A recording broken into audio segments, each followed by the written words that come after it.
Per un lungo periodo sabbatico in cui voleva sperimentarsi in altre professioni, in altre situazioni, in altre visioni della vita, Sì. ha scritto un brano bellissimo, infatti non capisco perché dopo poi si sia ritirato, ma ha voluto fare così. E si intitola Dietro la collina. È un po' una visione che voleva avere il nostro Umberto del futuro, no? Come per dire, vediamo cosa c'è dietro la collina. E quindi ascoltiamolo, Dietro la collina di Umberto Napolitano. 20 anni dopo.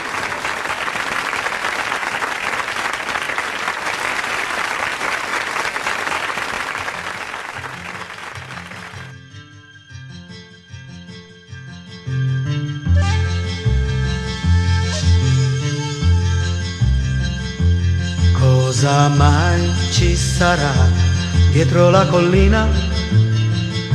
Se lo chiede la mia testa la sera e la mattina.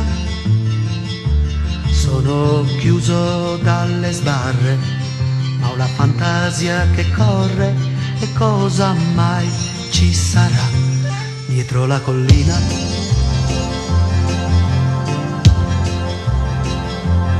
Cosa mai ci sarà in fondo a quella strada?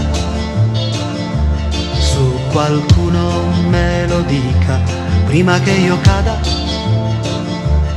prigioniero della noia che mi uccide più del boia.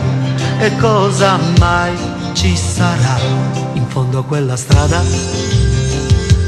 E chissà dove sarà il ragazzo che partì e che a stento nella sua vita progredì. E chissà che ne sarà dell'uomo che si scaldò ma che al vento la sua protesta regalò.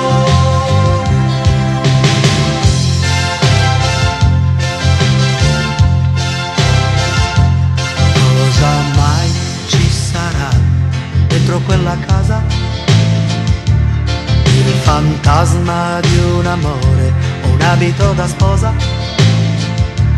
Son volati 100 anni e lei diceva d'aspettarmi. E cosa mai ci sarà dentro quella casa?